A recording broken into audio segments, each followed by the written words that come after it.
Larry Caputo, the ex-husband of Long Island medium star Theresa Caputo, has tied the knot for the fourth time. But surprisingly, he is currently married to two wives. After the breakup of his 28-year marriage to Theresa, Larry has been in a new relationship after another. But even after so many marriages, the question for viewers is, will this trend continue, or will he one day return to his first love, Theresa? The audience's curiosity is now only one thing. Is Larry Caputo's love destiny final, or will the twist of fate bring new surprises again? Larry Caputo never imagined his life would take so many turns. After divorcing Theresa, the woman he had loved for nearly 3 decades, he sought happiness in new relationships, hoping to fill the void left behind. But each marriage, though passionate at first, ended in separation. His heart, restless and longing, never seemed to find a true home. Now, standing at the altar for the fourth time, he glanced at his bride, a beautiful woman with kind eyes. The guests cheered as he said his vows, but a nagging thought whispered in the back of his mind. Was this truly it? Was this the love he had been searching for? A few weeks into the marriage, Larry found himself wandering through old memories. He scrolled through his phone, past pictures of past weddings and honeymoons, until he stumbled upon a photo of Theresa. It was a simple picture, her laughing at a joke he had once told, her eyes full of warmth, a pang of nostalgia hidden hard. That night, unable to sleep, he made a decision. He needed closure, or perhaps something more. The next day, he flew back to Long Island. As he stood outside Theresa's house, his heart pounded. The door opened, and there she was, older, wiser, but still the same woman who had once been his world. "Well, if it isn't the man who can't stop getting married," she teased, folding her arms. Larry chuckled, running a hand through his silver hair. "Yeah, about that.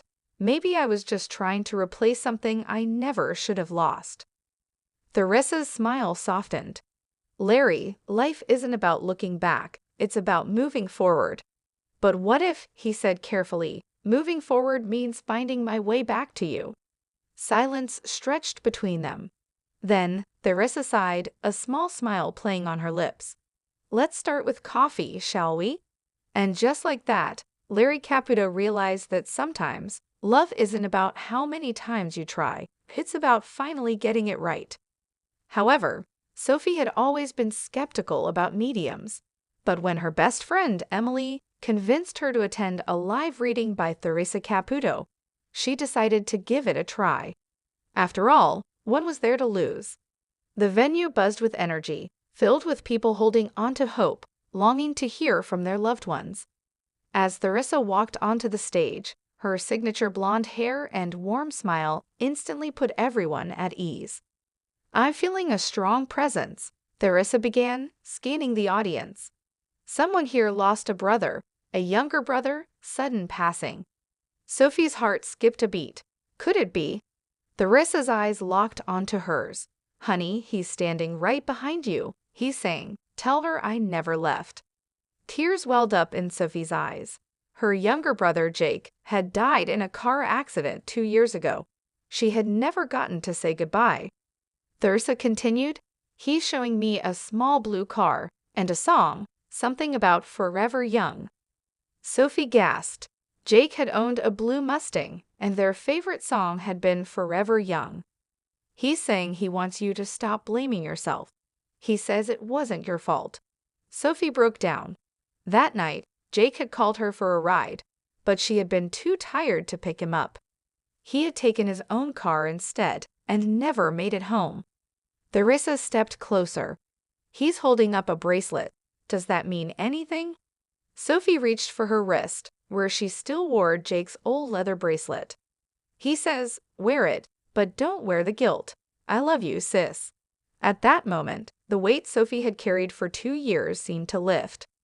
Whether or not she fully believed in spirits, one thing was certain: she had received the message she had been longing for. And for the first time in years, she smiled. However, Theresa Caputo stood outside the glass doors of the office, a place she hadn't visited in years. The memories of her first meeting with Larry flooded back. The laughter, the nervous energy, the spark that had ignited their journey together. But now, things were different. She was different. Taking a deep breath, she stepped inside. The receptionist, a young woman with a headset, glanced up and smiled. "Can I help you?" Theresa hesitated for a moment before nodding. "I used to work here, a long time ago." The scent of freshly brewed coffee and printer ink filled the air. As she walked down the familiar hallway, she ran her fingers along the cool walls, remembering the moments she and Larry had shared. The stolen glances, the late-night conversations, the dreams they built together. She reached the small break room where they had first met. It was here that Larry had bumped into her, spilling his coffee all over her desk. She had been furious at first, but his awkward apology and infectious laugh had melted her frustration away. That moment had been the start of everything. Now, standing in the same spot, Theresa closed her eyes. She could almost hear his voice, teasing her like he always used to. But when she opened her eyes, she was alone. The past was just that, the past. Yet, as a medium, she knew better than most that love never truly fades. It lingers in places, in memories, in the energy of those who once were. With a small smile, Theresa whispered, "Thanks for the memories, Larry," and walked out of the office, carrying the past with her, not as a burden, but as a part of who she was. However, Theresa Caputo had been looking forward to a relaxing afternoon at her favorite nail salon in Long Island. It was supposed to be a simple pedicure, just a little me time away from the cameras and the constant energy readings. But as soon as she settled into the chair and dipped her feet into the warm water, she felt it. A presence. Across from her, a woman named Lisa was chatting with the nail technician, laughing about her weekend plans. But Theresa could sense that Lisa wasn't alone. A strong male energy surrounded her. Taking a deep breath, Theresa turned to Lisa. "I don't want to freak you out, but I'm a medium, and there's someone here for you." Lisa's laughter stopped, and her eyes widened. "Wait, what?" Theresa continued, "There's a man. He passed suddenly, feels like a father figure. He's showing me a fishing boat. Does that make sense to you?" Lisa gasped, covering her mouth. "Oh my God, my dad? He loved fishing. He passed away 2 years ago from a heart attack, on his boat." Theresa smiled gently. "He wants you to know he's still with you. He's saying you wear something of his." Lisa's hands trembled as she touched the gold chain around her neck. "His wedding ring. I wear it every day." Tears welled in her eyes as Theresa relayed more messages, memories of childhood fishing trips, how proud he was of her, and a special sign he had been sending, pennies she found randomly on the ground. By the time the pedicure was finished, Lisa was in tears, but they were happy tears. "I came in here expecting a foot massage, not a message from my dad," she laughed, wiping her face. Theresa chuckled. "Hey, Spirit doesn't care if you're getting a pedicure or buying groceries. When they need to talk, they talk." As Lisa left the salon, still in awe, Theresa leaned back in her chair and sighed. "All right, now can I just enjoy my pedicure?" The nail technician giggled. "Theresa, I think you have another spirit waiting." Theresa shook her head with a smile. "Of course I do." And so, her relaxing afternoon turned into another unexpected session, just another day in the life of the Long Island medium. However, Theresa Caputo sat in her Long Island home, sifting through a stack of letters from fans eagerly awaiting her return to television.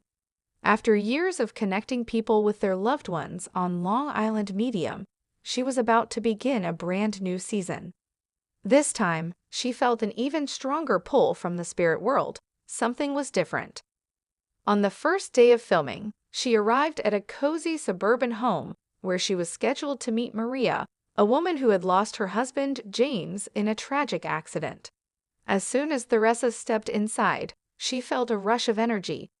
Goosebumps covered her arms. "Maria," Theresa said, sitting across from the grieving widow, "James is here." Maria gasped, tears already welling in her eyes. You can feel him. Theresa nodded. He's showing me a blue pendant. Do you know what that means? Maria let out a soft sob and clutched the necklace around her neck. He gave this to me on our anniversary. I've worn it every day since he passed. Theresa smiled. He wants you to know he's still with you, every single day, and he says, "Tell her I never left her side." Maria broke down, covering her mouth as tears streamed down her face. "I needed to hear that," she whispered. As the cameras captured the raw emotion in the room, Theresa knew this season was going to be more powerful than ever. The spirits had messages to deliver, and she was ready to be their voice once again. And somewhere, beyond the veil, James smiled. However, Jamie Lynn Sigler sat in the quiet corner of her New York apartment, scrolling through her phone when she saw a notification pop up. It was from an old friend who had just seen her on Long Island Medium. A nervous excitement bubbled in her chest. She still couldn't believe what had happened. Earlier that day, she had met Theresa Caputo, the famous medium known for her uncanny ability to connect with the other side. Jamie Lynn had always been skeptical about such things, but curiosity and a little bit of hope had led her to the reading. Sitting across from Theresa, she had felt a strange energy in the room. The medium closed her eyes for a moment, then gasped. "Oh my God, Jamie," Theresa had said, her Long Island accent sharp but warm. "There's a man here. He's been waiting for this moment." Jamie Lynn's breath caught in her throat. "Who is it?" she whispered. Theresa tilted her head as if listening to someone unseen. "He's saying, 'Jamie Lynn, you don't have to be sad anymore. I never left you.'" Tears welled in Jamie's eyes. My father?" she asked hesitantly. Theresa nodded. "He's showing me a silver necklace, the one he gave you when you were little." Jamie Lynn gasped. She hadn't told anyone about that necklace, the one she wore every day under her shirt. Her father had given it to her on her 10th birthday, just a few years before he passed away. "He says you've been doubting yourself a lot lately," Theresa continued. "But he wants you to know he's proud of you. He's always with you, cheering you on." A sob broke free from Jamie's chest. It was exactly what she needed to hear. She had been struggling with self-doubt, questioning her choices, her career, even her worth. Hearing her father's words, even through Theresa, felt like a hug from beyond. When the reading ended, Jamie sat in her car for a long time, holding the necklace in her palm. Whether or not people believed in mediums, she knew one thing for sure. She felt lighter, as if a weight had been lifted. And for the first time in years, she felt truly seen. However, Theresa Caputo, the Long Island medium, sat in her reading room, feeling an unusual energy. She had been contacted by a grieving mother, Linda Thompson, whose son, Private Ryan Thompson, had recently been killed in service overseas. As Linda sat across from her, holding back tears, Theresa closed her eyes. Suddenly, she gasped. "I'm feeling a strong presence." A young man in uniform, Theresa, tall, proud. He says, "Mom, please don't cry for me. I'm okay." Linda let out a shaky breath. "That sounds like Ryan. He was always strong, even for me." Theresa nodded. "He's showing me a medal. A Purple Heart?" Linda's eyes widened. "Yes, we just received it in his honor." Theresa continued. "He says he's not in pain. He felt peace when he left. He wants you to know he's still with you. He saw you light that candle for him." Tears streamed down Linda's face. "I did, every night since he's been gone." Theresa smiled softly. "He's telling me to tell you. Mom, you gave me the strength to be brave. I fought with my heart, and I'm still with you. Please don't be sad. I love you." Linda clutched her chest, sobbing, but with a newfound sense of peace. For the first time since Ryan's passing, she felt his presence, his love. As the session ended, Theresa whispered, "He's always with you, Linda. Love never dies." Hello, lovely viewers. Welcome to my channel. I am Mina. Hope your day is so well. If you liked the video, don't forget to subscribe the channel.